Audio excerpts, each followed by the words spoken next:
छोरा असल भयो भने बाउआमाको इज्जत बढ्छ, तर छोरा खराब भयो भने सबैको इज्जत जान्छ भन्ने कुराको प्रमाण दियोस् तैँले। शाबास छोरा, हामीलाई हतकडी लगाएर जेल पुर्याएको। मैले लगेको हो तपाईँलाई जेलमा? मैले मेरो छोरीलाई घरमा ल्याउँदा सजाय पाउने यो कस्तो कानुन हो? तेरो मनमा पाप थिएन तर तैँले गरेको काम गलत थियो।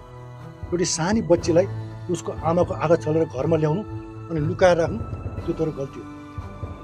र तपाईसँग डराएर उसको छोरी उसलाई जिम्मा लगाउन नसक्नु हाम्रो गल्ती भयो। तपाईले गरेको नराम्रो कर्मको फल हामीले पनि भोग्नु पर्यो। नमस्कार दर्शकबिन, तपाईहरूलाई स्वागत छ सीता सिरियल एपिसोड 108 को रिभ्यू भिडियोमा। दर्शकबिन, सीताको यो 108 एपिसोड यसरी सुरु हुन्छ। जगतेको कारणले बाबुआमा श्रीमती सीता र बहिनी लगायत सबैलाई प्रहरीले समातेर लैजान्छ। किनभने जगतेले आफ्नो पूर्व श्रीमती गरिमाको छोरीलाई घरमा ल्याएको हुनाले गरिमाले मेरो छोरी जगतेको परिवारले अपहरण गरेको भनी उजुरी दिएपछि प्रहरीले सबैलाई समातेर लगेको हुन्छ। अनि यो कुरा हेडमास्टरलाई थाहा हुन्छ र हेडमास्टरले गएर चौकीमा गएर उसको परिवारलाई छुटाएर घरमा ल्याउँछन्। हेड सर र बाबुआमाले जगतेलाई अर्काको छोरी नसोधी ल्याउनु तेरो गल्ती हो भनी सम्झाउँछन्। तर जगतेले हेड सर र बाबुआमाको कुरा नसुनी मैले किन ल्याउन नपाउने मेरो छोरी आफ्नो घरमा किन ल्याउन नपाउने भन्दै सीतालाई पो उल्टै गाली गर्छ।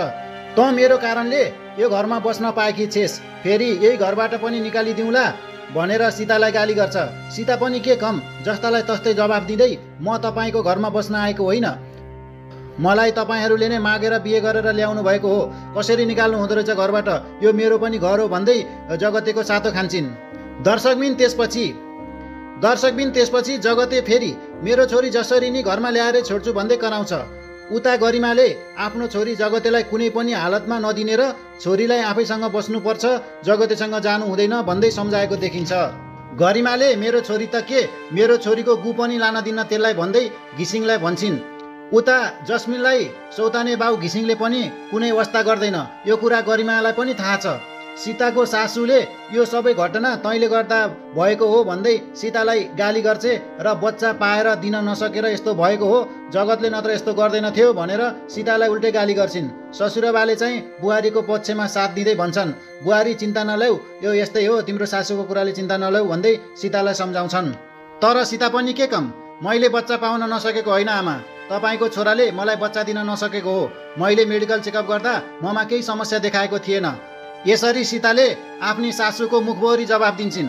उता सृष्टि कोठामा एक्लै टोलाएर बसेकी हुन्छन्। सीताले लगेर चिया दिन्छन्। सृष्टिले पनि दाइले हामीलाई हदगडी लगाएर चौकीसम्म पुर्याए भनी गुनासो गर्छिन्।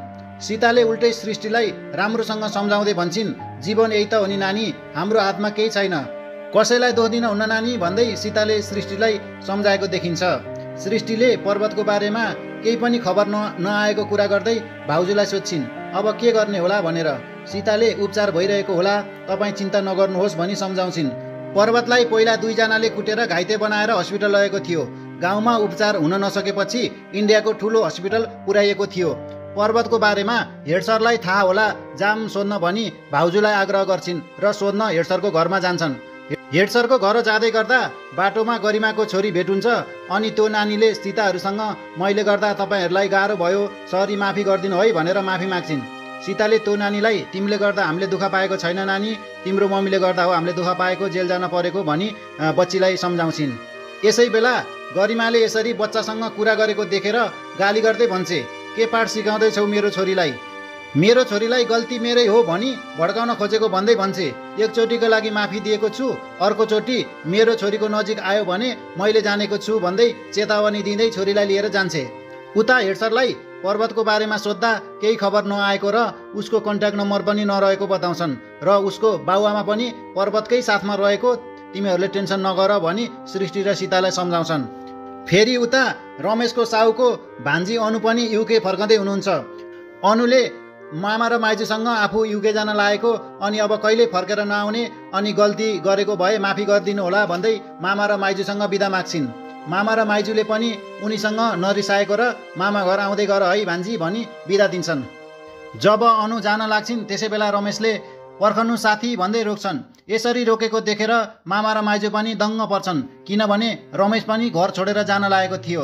रमेशले अनुलाई म पनि तपाईँसँगै जान्छु भन्दा मामाले रमेशलाई त हाम्रो घरको नोकर हो, त हाम्रो अनुमति बिना घर छोडेर जान पाउँदैनस् भनी थर्काउँछन्। तर रमेश पनि के कम, म घरमा पालेको पशु होइन, मलाई आफ्नो इच्छाले बाँच्ने अधिकार छ भन्दै मामालाई थर्काउँछन्। मामाले रमेशलाई रोकिदिन भान्जीलाई आग्रह गर्छन्, तर भान्जीले पनि उसको व्यक्तिगत कुरामा मैले केही भन्न नमिल्ने भन्दै मामालाई भन्छन्। मामाले रमेशलाई रोक्ने अनेकौँ प्रयास गर्छन्, लोभ लालच देखाउँछन्, तर रमेश मान्दैनन्। रमेश र भान्जी गएपछि मामा हार्ट एट्याक आएर आँगनमा ढल्छन् र माइजूले भान्जी भान्जी चाँडै आउनु न, मामालाई बचाइदिनु न भन्दै बोलाएपछि भान्जी र रमेश आएर मामालाई उठाएर स्वास्थ्य चौकी लैजान्छन् र स्वास्थ्य चौकीमा भर्ना गर्छन्। डाक्टरले तपाईँहरूले बेलैमा अस्पताल ल्याएर राम्रो गर्नुभयो, नत्र बचाउन नसकिने भन्दै भनेपछि सबैजना खुसी भएको देखिन्छ। उता सीताको आमा र बाजे भर्खरै बिहे भएकाले उनीहरू एकअर्कामा खुसी विचारहरू साँड्दै बसिरहेका छन् र अब नयाँ जीवनको सुरुवात कसरी गर्ने भन्दै कुरा गरिरहेको देखिन्छ र उनीहरू जुनी जुनी नछुटिने कसम खान्छन् र तीर्थयात्रा गर्ने योजना बनाउँछन्। उता हस्पिटलमा मामाको होस आउँछ र डाक्टरले बिरामीलाई भेट्न सक्नुहुन्छ भन्छन्। सबैजना बिरामी भेट्न जान्छन् र मामाले भान्जीलाई तपाईँले मलाई बचाइदिनु भयो भन्दै माफी माग्छन् र भान्जीलाई युके जान रोक्छन्। अनि रमेशसँग पनि माफी माग्छन्। अनि उता बाजे चाहिँ तीर्थयात्रा जाने योजना गर्दै तीर्थयात्रा कहिले जान्छ भनी बुझेर शनिबार जाने रहेछ भनी पैसा छोडेर आउँछन्। यो कुरा सीतालाई सुनाउन सीताको घरमा फोन गर्छन्। सीताको ससुराले उठाउँछन् र ससुराले सीतालाई बोलाएर फोन दिन्छन्। सीता पनि असाध्यै खुसी हुन्छन् र जानलाई अनुमति दिन्छन्। आमा र छोरी कुरा गरिरहेको बेला जगतेले एक्कासी बाँच्नुपर्छ अनेक देखिन्छ भन्दै सीतालाई घोचपेच गरेको देखिन्छ, तर ससुराले सीतालाई चित्त नदुखाऊ भनी सम्झाएको पनि देखिन्छ। अनि उता सृष्टिले सपनामा पर्वतले मलाई निकै गाह्रो भयो भेट्न आऊ भनी बोलाएपछि निन्द्राबाट बिउजिएर बस्छिन्। फेरि सुत्न खोज्दा पर्वतले तिमीलाई मेरो याद आउँदैन हो भनी भनेको सम्झिन्छन् र रुँदै रुँदै बस्छिन्। उज्यालो हुन्छ र भाउजूलाई सबै सपनाको कुरा सुनाउँछिन्। अनि भाउजूले पर्वतको बारेमा धेरै नसोच्नु नानी, धेरै सोचेर पर्वतले बोलाएको जस्तो लागेको हो भनेर भन्छन्।